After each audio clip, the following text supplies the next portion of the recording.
ॐ सच्चिदानन्दरूपाय विश्वोत्पत्त्यादिहेतवे तापत्रयविनाशाय श्रीकृष्णाय वयं नमः। गुरुर्ब्रह्मा गुरुर्विष्णु गुरुर्देव महेश्वरः गुरुर्साक्षात् परब्रह्म तस्मै श्रीगुरवे नमः। जेहि वर कृपा करहि जनु जानी कवियो राज नर चावहि भानी मोरी सुधारी सो सब बाती जासु कृपा नहीं कृपा गाती। ओम हरि नमो परमात्मने नमः। कृष्ण चंद्र भगवान को जय हो, भागवत भगवान को जय हो, पुराण पुरुषोत्तम भगवान को जय हो। श्रीमद् भागवत महापुराणको चर्चा परिचर्चा सत्संग गर्दै गर्दै भगवानका अमुक लीलाहरू समाहित भएको श्रीमद् भागवतको एकादश स्कन्धको भगवत परिचर्चामा उपस्थित भइसकेका छौं। एकादश स्कन्धको भगवत परिचर्चाको 39 अध्याय यानी कि 29औं अध्यायको भगवत परिचर्चामा उपस्थित भइसकेका छौं। यो अध्यायमा भागवत धर्मको निरूपणका साथसाथैमा उद्धवजीको बद्रिकाश्रम तर्फको यात्राको बारेमा वर्णन गरिएको छ। जुन उद्धवको बद्रिकाश्रमको तर्फको यात्रा भागवतकै तृतीय स्कन्धमा उल्लेख गरिएको प्रसङ्गसँग मिल्दोजुल्दो छ। त्यहाँको प्रसङ्गसँग यहाँ गएर अब जोडिन्छ। यो अध्याय गएर त्यो अध्यायसँग जोडिन्छ। यसरी भागवत एक अर्कासँग जोडिएका छन्। उद्धव उवाच, उद्धवजीले भन्न थाल्नुभयो, सुदुस्तरामिमां मन्ये योगचर्या महात्मनात्मनः यथाञ्जसा पुमान् सिद्धेद तन्मे ब्रूयुञ्जसाच्युतः। हे अच्युत, हे भगवान, जसले आफ्ना इन्द्रियहरूलाई मनहरूलाई नियन्त्रण गर्न सक्दैन त्यस्तो मानिसहरूको लागि हजुरले बताउनु भएको यो योगहरू, यो माथिपट्टि जति पनि बताउनु भयो योगहरू त सबै गाह्रो पो छ त प्रभु, कठिन पो छ त। अब योग भनौँ, के भनौँ, तपस्या भनौँ, ध्यान भनौँ, ध्यानना भनौँ, प्रभु यो त साह्रै गाह्रो चिज भयो। अलिकति सरल उपाय केही छैन जसले मुक्तिलाई प्राप्त गर्ने? अलि सरल उपाय मानिसहरूको लागि पनि सहज होस् त्यस्तो खालको छ भने बताउनुहोस् न प्रभु। प्रायश पुण्डरीकाक्ष युञ्जनो योगिनः मन। हे कमलनयन प्रभु, योगीहरू मनलाई नियन्त्रण गर्न अथक प्रयास गर्छन् तापनि उनले मनलाई नियन्त्रण गर्न सक्दैन। अनि मनलाई बस्नमा राख्न नसक्दा उनीहरू प्राय खिन्न भइरहन्छन्। हे कमलनयन, हे प्रभु, ज्ञान मार्ग योग मार्ग धेरै कष्ट भएको चाहिँ कुरो बुझ्यो।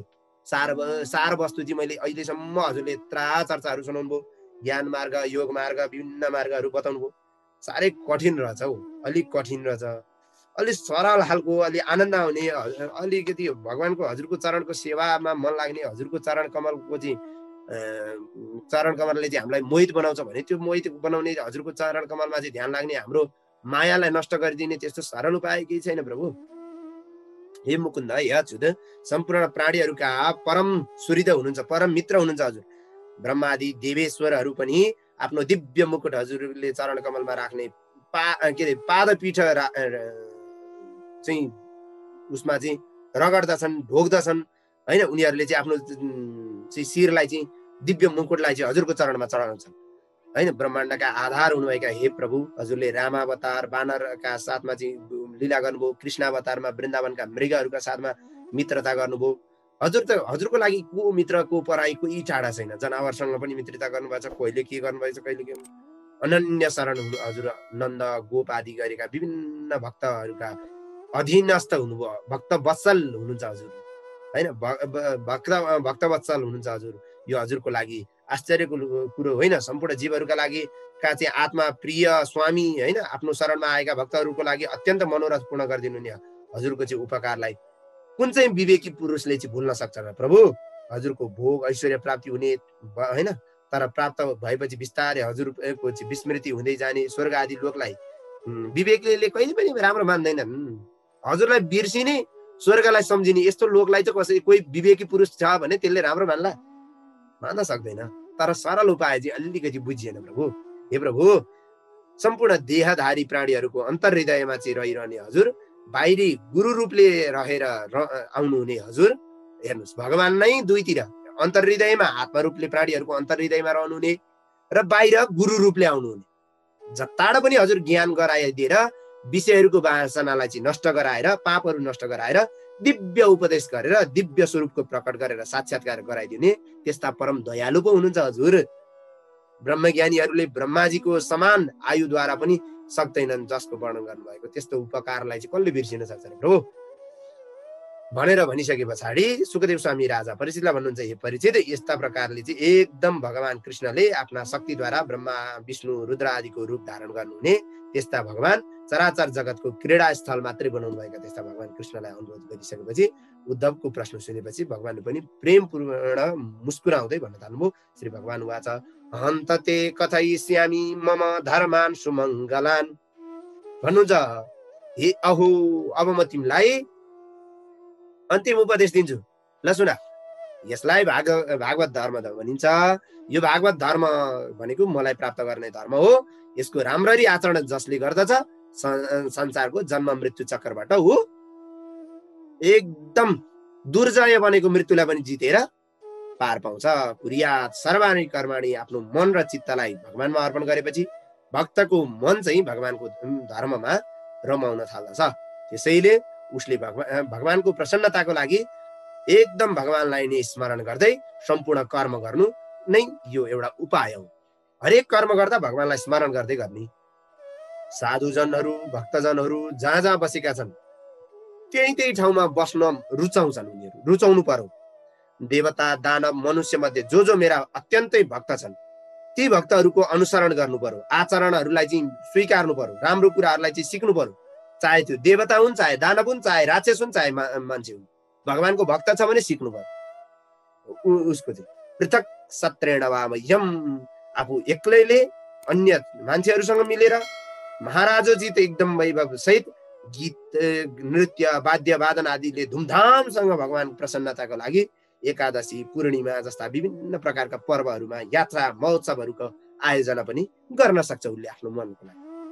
महावीर सर्वभूतेषु अन्तस्करण शुद्ध भइसकेपछि व्यक्तिले आकाश झैं एकदम बाहिर र भित्र सबैतिर आवरण शून्य भएको परमात्मालाई जान्नु बुझ्नु र हृदयमा समेत देख्नु हैन भगवान सिकाउँदै हुनुहुन्छ उद्धवलाई निर्मल बुद्धि भएका हे उद्धव यसरी जुन भक्तले केवल ज्ञान दृष्टिले आश्रय लिएर सम्पूर्ण प्राणीहरूलाई भगवानको स्वरूपमा बुझ्दछन् हेर्नुस् अब सम्पूर्ण प्राणीहरू संसारका प्राणी मात्रलाई भगवानको स्वरूपमा बुझेर चाहिँ पूजन गर्नु पर्यो ल हेर्नुस् अब हेर्नुस् यसरी चाहिँ गर्नु पर्यो अनि बल्ल भगवान खुसी हुनुहुन्छ त्यसरी बुझेर सबैको आदर सत्कार सबै गर्दछ ब्राह्मण चाण्डाल चोर ब्राह्मण भक्त सूर्य आगोको झिल्का अक्रूर हैन क्रूर शान्त दुष्ट भन्न खोजेको के शान्त दुष्ट सबैमा चाहिँ समान दृष्टि जसले राख्दछ त्यो भक्त चाहिँ पण्डित अर्थात् ज्ञानी हो भनेर मानिन्छ त्यो नै वास्तविक पण्डित त्यो नै वास्तविक ज्ञानी हो यसरी बुझ्नु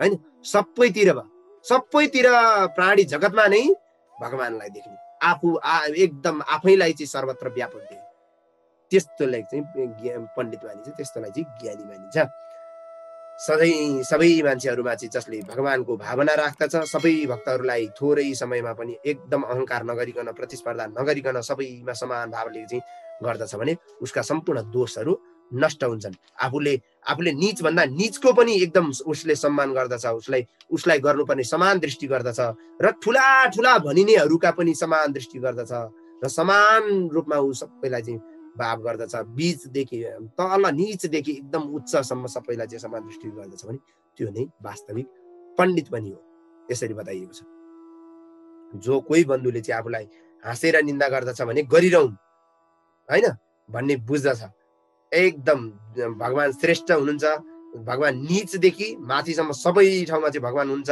कुकुरदेखि चाण्डालसम्म गाईदेखि गधासम्म सबै प्राणीहरूलाई झुकेर दण्डवत गर्नु पनि भगवानलाई उपासना गर्नु हेर्नुस् यहाँ 15औं 16औं 14औं 13औं सबै श्लोकमा चाहिँ यही कुराहरू बताउँदै आइएको छ एकदम यावत् सर्वेषु भूतेषु मद्भावो नोपजायते तावदेव मुपासीत भाङ्मन कायवृत्ति जबसम्म सम्पूर्ण प्राणीहरूमा भगवान दृष्टि भगवत बुद्धि हुँदैन तबसम्म प्राणी मन र शरीरका कर्महरू यसरी नै भगवानको उपासना गरिरहनु पर्दछ यतिकै कर्महरूद्वारा नै गरिरहनु पर्दछ जबसम्म सर्वत्र ईश्वर देखिँदैन तबसम्म कर्महरू गरेर भगवानको उपासना गर्नुपर्दछ कर्म गरेर हैन सम्पूर्ण प्राणीहरूलाई भगवानको नाम लिएर नमस्कार गर्नु ओम नमो भगवते नमः भन्नु प्राणीको चाहिँ ईश्वर सर्वत्र हुनुहुन्छ भन्ने चिन्नु भगवानलाई चाहिँ झुकेर प्रणाम गर्नु शरीरको धर्म हो सबैलाई चाहिँ ओहो तपाईँको हृदय कमलमा बस्नुभएका भगवानलाई नमन भनेर नमस्कार गरे हो नि त।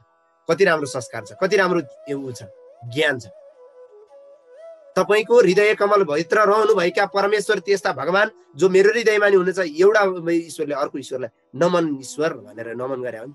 त्यतिकै नमन गरे हो? होइन। त्यसरी सर्वत्र सबै प्राणीहरूमा समान दृष्टि गर्नु। ब्राह्मणदेखि चाण्डालसम्म, कुकुरदेखि भुसुनासम्म, सबै ब्रह्मादेखि भुसुनासम्म, कुकुरदेखि गधासम्म, गाईदेखि गोरु गधा सबै चिजमा चाहिँ भगवान देख्न सक्नु, प्राणी मात्रमा भगवान देख्न सक्नु होइन।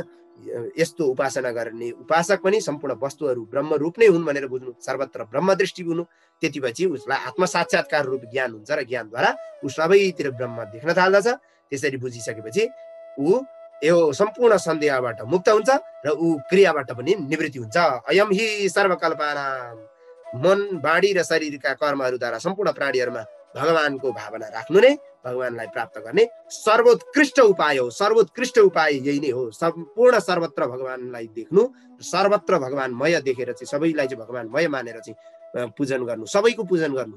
अब सबैको पूजन गर्नु पर्यो, सबै प्राणी मात्रको सेवा गर्नु पर्यो, त्यो मात्रै भगवानको सर्वोत्कृष्ट उपाय हो, उत्तम उपाय हो भगवानलाई प्राप्त गर्ने। हे उद्धव, मेरो भागवत धर्मको अनुष्ठान आरम्भ गरेपछि यसमा अलिकति पनि विघ्न आउँदैन, किनभने निष्कर्म धर्म हो, निगुण भएको हुनाले त्यो धर्मलाई मैले सर्वोत्तम मानेको छु, कुनै पनि विघ्न बाधा आउँदैन। यो मै परे धर्म। हे सज्जनहरूमा श्रेष्ठ हुनुभएका हे उद्धव, भय शोक आदिका कारण हुने पलायन क्रन्दन जस्ता चाहिँ निरर्थक एकदम लौकिक कर्महरू, जुन चेष्टाहरू, जुन पनि परमेश्वरलाई चाहिँ निष्काम भावनापूर्ण समर्पण गरिन्छ भने त्यो पनि धर्म नै हुन्छ। संसारमा गरिने जति पनि कर्महरू छन् होइन, भय शोक आदि गरेका विभिन्न कर्महरूले गरिने जति पनि कर्महरू छन् त्यो भगवानमा समर्पण गर्नु पनि भगवानकै प्राप्त गर्ने, भगवानलाई नै प्राप्त गर्ने एउटा धर्म हो।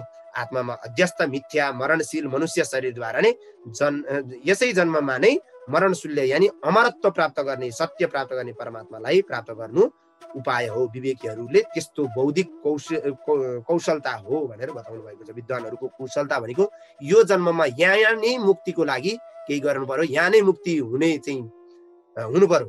त्यो मरणशील धर्ममा यहाँ मुक्ति भयो भने उहाँ मुक्ति हुन्छ, पहिला यहाँको मुक्ति हुनु पर्यो। देवताहरू पनि जुन रहस्यलाई राम्ररी बुझ्न सक्दैनन्, त्यस्तो वेदान्त सिद्धान्तको चाहिँ सम्पूर्ण रहस्य मैले तपाईँलाई सार संक्षेपमा सबै विस्तारपूर्वक, संक्षेप र विस्तार दुवै विधिद्वारा चाहिँ मैले तपाईँलाई बताएँ। संक्षेपमा पनि बताएँ, एकदम सबै तरिकाले बताएँ। अत्यन्तै प्रष्ट र युक्तपूर्ण युक्तिले तपाईँले चाहिँ जुन जुन प्रश्नहरू गर्नुभएको छ त्यो मैले तपाईँलाई बारम्बार पटक बताएँ। यो ज्ञानको रहस्य जसले जान्दछ, बुझ्दछ, त्यसका संशयहरू नष्ट हुन्छन्, मुक्त हुन्छ ऊ। हे उद्धव, तिमीले गरेका प्रश्नहरू अनुसार एकदम सुन्दर विवेचनापूर्वक उत्तरहरू मैले दिएँ। यो ज्ञान विषयक प्रश्नोत्तरात्मक संवादको चिन्तन जसले गर्दछ, वेदमा लुकेर रहेको रहस्यलाई उसले बुझ्दछ, उसले पनि प्राप्त गर्न सक्दछ। जसले मैले यो बताएको ज्ञान मेरा भक्तहरूलाई विस्तारपूर्वक प्रदान गर्दछ, बाँड्दछ, सेयर गर्दछ। ब्रह्म तत्त्वको उपदेष्टा एकदम त्यस व्यक्तिका लागि भगवान आफैले नै आफूले आफूलाई समर्पण गरे जस्तै बराबर म गर्दछु, म बुझ्दछु। एकदम हे उद्धव, तिम्रो र मेरो बिचको यो आख्यान स्वयं पवित्र छ, आफैमा पवित्र छ। यसको जसले राम्ररी यसको अध्ययन गर्दछ र अरूलाई पनि सिकाउँदछ, ज्ञानदीपद्वारा आफूलाई एकदम मलाई र अरूलाई पनि देखाउँदै स्वयं पवित्र हुन्छ, बुझ्दछ उसले। जसले ज्ञान बाँड्दछ उसको चाहिँ बढ्ने हो, ज्ञान बाँडेपछि बढ्दछ। जो मनुष्यले एकाग्र भएर भक्तिपूर्वक यो ज्ञानहरू सुन्दछ भने उसले परम भक्तिलाई प्राप्त गर्दछ, उसलाई कर्मबन्धनले बाँध्न सक्दैन। हे मित्र उद्धव, यो मेरो ज्ञानोपदेश सुनेर के तिमीले ब्रह्मको स्वरूपमा बुझ्यौ? अब तिमीलाई तिम्रो मानसिक शोक मोहहरू के टाढा भए? अब प्रश्न गर्दै हुनुहुन्छ अन्तिममा, के छ तिम्रो अझै पनि केही छन् भने भन। तिमीले अब जिन्दगीमा के नगर्नु? घमण्डी नहुनु, नास्तिक नबन्नु, मूर्ख नहुनु, श्रद्धाहीन नहुनु, हैन, अभिनयी नहुनु, भक्तिहीन नहुनु। र यदि तिमीले चाहिँ घमण्डी, नास्तिक, मूर्ख र श्रद्धाहीन, अभिनयी र भक्तिहीन भएका मनुष्यहरूलाई यी कुराहरू पनि कहिल्यै नसुनाउनु, कहिले पनि नबताउनु। यो ज्ञान कसैलाई पनि नदिनु। जो नास्तिक छ, जो घमण्डी छ, जो मूर्ख छ, जो श्रद्धाहीन छ, जो भक्तिहीन छ, जो अभिनयी छ, त्यस्ता व्यक्तिलाई यो ज्ञान केही पनि काम लाग्दैन। मूर्खको मनमा अर्थी गाली तुल्य बिजाउँछ। अर्थी दिएर ज्ञान बाँड्यो भने मूर्खको मनमा त के हुन्छ? त्यो गाली गरेको जस्तो हुन्छ, त्यो बिजाउँछ, त्यो होच्छ। मूर्खको मनमा अर्थी गाली तुल्य बिजाउँछ। त्यसैले नबाड्नु। तर यी उक्त दोष नभएका यदि ब्राह्मण भक्त छन्, प्रिय छन्, साधु छन्, पवित्र आचरण भएका व्यक्तिहरूलाई भने यो ज्ञान अवश्य दिनु, बाँड्नु बाँड्नु बाँड्नु, जसरी भए पनि बाँड्नु। भगवानमा भक्ति भाव राख्दछन् भने शूद्रदेखि स्त्रीसम्म जो कोही किन नहुन् ती सबैलाई यो ज्ञान बताउनु है उद्धव भनेर भगवान भन्दै हुनुहुन्छ। जसरी मधुरतम अमृत पिएपछि पिउन योग्य संसारमा केही पनि बाँकी छैन, अब यो ज्ञान पाइसकेपछि जिज्ञासुहरूको लागि, जिज्ञासा राख्नेहरूको लागि अब जान्न बाँकी कर्म केही कुरा पनि छैन। हे प्रिय उद्धव, ज्ञान, कर्म, योग र कृषि, वाणिज्य, दण्ड नीतिद्वारा चाहिँ मनुष्यलाई चाहिँ क्रमशः ज्ञान, धर्म, काम, अर्थ यी प्रकारका 4 पुरुषार्थ अर्थहरू प्राप्त हुन्छन्। तर तिमी जस्तो भक्तको लागि सबै पुरुषार्थको फल भनेको भगवान प्राप्ति नै हो, म नै हुँ। मनुष्यले जब आफ्ना सबै कर्महरूको चाहिँ परित्याग गरेर आफैलाई भगवानमा अर्पित गर्दछ भने त्यो मनुष्यको लागि अब विशेष अर्को संसारको कुनै पनि चिज हुँदैन, उसको लागि कुनै पनि छैन। अमृत तत्व स्वरूप मोक्षलाई प्राप्त गर्दछ भने उसको लागि संसारमा अर्को कुनै त्यो एकता नै छैन। सबैको मिलेको एकता स्वरूपमा एक भावमा चाहिँ भगवानलाई प्राप्त गर्दछ, ब्रह्म तत्व बुझ्दछ। यसरी भनिसकेपछि उद्धवले भगवान कृष्णबाट ज्ञान योग्य, कर्मयोग, ज्ञान योग, कर्मयोग, भक्ति योगका विभिन्न मार्गहरूलाई राम्रै बुझ्नु भएको थियो, जान्नु भएको थियो। पवित्र कीर्ति हुनुभएका भगवानका वचनहरू सुनेर प्रेमपूर्ण एकदम त्यो भाव चाहिँ बढेर आयो, गला अवरुद्ध भयो, आँखाबाट आँसुका धाराहरू बग्न थाले उद्धवका। भगवानलाई केही भन्न चाहेर पनि तत्काल केही बोल्न सक्नु भएन, हात जोडेर बसि नै रहनुभयो, कृताञ्जली बसि नै रहनुभयो। त्यस बेला उद्धवको प्रेम चित्त चाहिँ एकदम प्रेम भाव विह्वल, प्रेम विह्वल भएको थियो, चुब्ध भएको थियो। तापनि उनले चाहिँ धैर्य गरेर एकदम चित्तलाई नियन्त्रण गरेर आफूले आफूलाई कृतकृत्य ठान्दै यदुश्रेष्ठ भगवान कृष्णको चरणमा चाहिँ आफ्नो हातहरूले चाहिँ स्पर्श गर्दै, चरण कमलको चाहिँ स्पर्श गर्दै, हात जोड्दै भन्न थाल्नु उद्धव आचा। उद्धव भन्नुहुन्छ, विद्रावितो मोहमधान्धकारो य आश्रितो मे तव सन्निधानात् विभावसो किं नु समीप्यगस्य शीतं तमोभिः प्रभवन्त्यजाद्य। हे भगवान, हजुर ब्रह्मा आदि मायाको पनि जनक हुनुहुन्छ, त्यसका सृष्टिकर्ता हुनुहुन्छ। मोहरूपी महान अन्धकारमा फसिरहेको मलाई आज ज्ञान रूप हजुरले चाहिँ उपदेशहरू दिएर मेरो तमाम ती अज्ञान रूपी मोहहरू नष्ट भएका छन्। हुन पनि आगोको नजिकमा गएर बस्ने मान्छेलाई जाडो कसरी होस्, अन्धकार कसरी होस्, त्यसको डर कसरी होस्, त्यो हुन सक्दैन। त्यसैले आज म माथि हजुरले दयालु, हजुर कृपालु, हजुरले कृपा वर्षाउनु भएको छ। अब हजुरको चरण छोडेर म कहाँ जाउँ प्रभु, अरू कसको शरणमा जाउँ? अब म के गरौँ? हजुरको उपाकारलाई चाहिँ जानेर बुझेर को व्यक्ति होला त्यो जो हजुरको चरण छोड्न चाहन्छ प्रभु? सृष्टि विस्तारक हजुरले चाहिँ मायाद्वारा चाहिँ एकदम बताउनु हुने यस्ता तत्त्व ज्ञानद्वारा चाहिँ मेरा अहङ्कार, मेरा चाहिँ ती अज्ञानता, पापहरू सबै काटिदिनु भयो। शास्त्र ज्ञानद्वारा, शास्त्र रूपी ज्ञानद्वारा एकदम त्यस्ता भगवान हजुरलाई कोटि कोटि नमस्कार छ। हजुरको शरणमा आएको छु, मलाई यस्तो उपदेश गर्नुहोस् जसद्वारा म हजुरको चरणको अनन्य भक्ति निरन्तर रहिरहोस्, कहिल्यै नछुटोस्। भनिसकेपछि भगवानले पनि अब भन्नुभयो, के भन्नुहुन्छ? गच्छोद्धव मयादिष्टु। हे उद्धव, अब तिमी मेरो आज्ञा पायौ, अब बद्रिकाश्रम जाऊ आज्ञा लिएर। त्यो मेरो आश्रममा चाहिँ मेरो चरण जलद्वारा बनेको त्यो पवित्र जल, यानि कि पवित्र तीर्थ, अलकनन्दा आदि गरेका विभिन्न तीर्थहरू छ। त्यस तीर्थमा स्नानहरू, आचमनहरू गरेर तिमी पवित्र हुनेछौ। हे प्रिय उद्धव, अलकनन्दा गङ्गाको दर्शन गरेपछि तिम्रा पनि पापहरू, क्लेशहरू सम्पूर्ण जति पनि बाँकी छन् ती दोषहरू स्वतः नष्ट हुनेछन्। तिमीले त्यहाँ बस्दा रुख बोक्राहरू लगाउनु, जङ्गलमै उत्पन्न भएका कन्दमूलहरू खानु, विषय सुखहरूमा चाहिँ नरम्नु, गर्मी, जाडो, दुःख आदिहरू चाहिँ सहन गर्नु, जे जस्तो हुन्छ सहन गर्नु, एकाग्र हुनु, सरल स्वभाव बन्नु, सौम्य बन्नु, इन्द्रियहरूलाई चाहिँ बसमा राख्नु, राग द्वेष आदिले चाहिँ रहित हुनु, शान्त हुनु, हैन? एकदम भगवानको दृढ भक्ति गरिरहनु र भगवानलाई अनुभव गरिरहनु। हे उद्धव, तिमीलाई जो शिक्षा दिए, तिमीले मबाट जे ज्ञान प्राप्त गर्यौ त्यसको चिन्तन गर्न कदापि नछोड्नु, कहिले पनि नछोड्नु। जब तिमीले चिन्तन गर्न छोड्छौ तब अज्ञानता फैलिनेछ। चिन्तन निरन्तर गरिरहनु, अध्ययन निरन्तर गरिरहनु, सधैँ आफ्नो बाणीलाई चाहिँ चित्तमा चाहिँ स्थिर गराएर भगवत धर्ममा संलग्न हुनु। यस्तो गर्यौ भने देह त्याग गरेपछि पनि तिमीले चाहिँ त्यो सम्पूर्ण यो मनुष्य, देव, पशु, पन्छी आदिको शरीरलाई त्यागेर भगवानको त्यो परमात्मा स्वरूपलाई अभेद रूपले प्राप्त गर्नेछौ। कुनै पनि भेद त्यहाँ शङ्कै नगर, ध्रुव सत्य कुरा हो प्राप्त गर्नेछौ।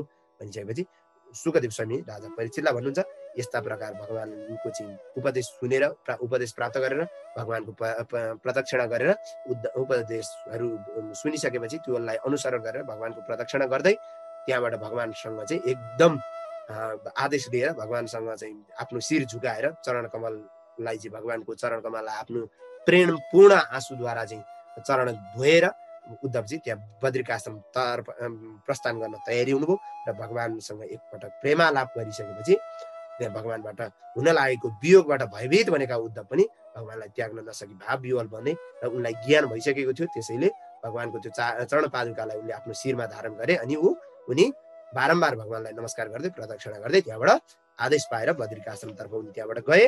त्यस पछाडि उनी आफ्नो बद्रिकाश्रम हृदयभित्र भगवान कृष्णको ध्यान गर्दै भगवत भक्त बद्रिकाश्रममा पुगेर त्यहाँ बसेर उनले तपस्या आदि गरे र विभिन्न कर्महरू गरेका कुराहरू हामीले उद्धवको प्रसङ्गमा चाहिँ तृतीय स्कन्दको भगवत परिचर्चामा पनि प्राप्त गरेका छौँ र उनले अन्तिममा भगवानको त्यो परम पूज्य मोक्ष गतिलाई प्राप्त गरे। ठुला ठुला योगीश्वरहरूले पनि भगवान कृष्णको चरण कमलको चाहिँ पूजा गर्ने गर्दछन्। त्यस्ता भगवान कृष्णले अनन्य प्रेमी भक्त उद्धवलाई भगवत भक्ति रूप आनन्दमय समुद्रको सागरबाट चाहिँ ज्ञान अमृत प्रदान गर्नुभयो र जसले चाहिँ श्रद्धापूर्वक यो ज्ञान अमृत चाहिँ सेवन गर्दछ ऊ मुक्त तुल्य हुन्छ, मुक्त नै हुन्छ। जसले बाँड्दछ, यसको चिन्तन गर्दछ, ज्ञान आर्जन गर्दछ भने ऊ मुक्त हुँदछ। यस्ता आफ्ना भक्तहरूको चाहिँ संसार सागरमा हुने जरा रोग आदि भयहरूलाई नाश गर्नको लागि भगवानले यो जुन विभिन्न रूपको ज्ञानहरू दिनुभयो। बगैँचाहरूमा चाहिँ भमराले फुलहरूको बीचबाट महको रस निकाले जस्तै भगवानले यो रस निकालेर दिनुभएको यो ज्ञानहरू मैले पनि तपाईँलाई बताएँ भनेर चाहिँ भगवानलाई भन्नुभयो र यसै गरी सबैले भगवानलाई त्यस्ता भगवानलाई नमस्कार गर्नुपर्दछ। म पनि नमस्कार गर्दछु भनेर शुकदेव स्वामीले राजा परीक्षितलाई उपदेश गर्नुभएको यो ज्ञान यो 29 अध्यायमा उद्धवको बद्रिकाश्रमसम्म गएको ज्ञान रहेको इतिश्री महापुराणे पारमहंस्याम संहितायाम एकादश स्कन्धे 29 अध्याय 29 अध्यायमा गरिएको भगवत परिचर्चालाई पूज्य गुरुवरका चरणकमलमा र भागवत भगवानका चरणकमलमा विश्रामोमस्तु परिपूर्णं श्रीकृष्ण अर्पणमस्तु।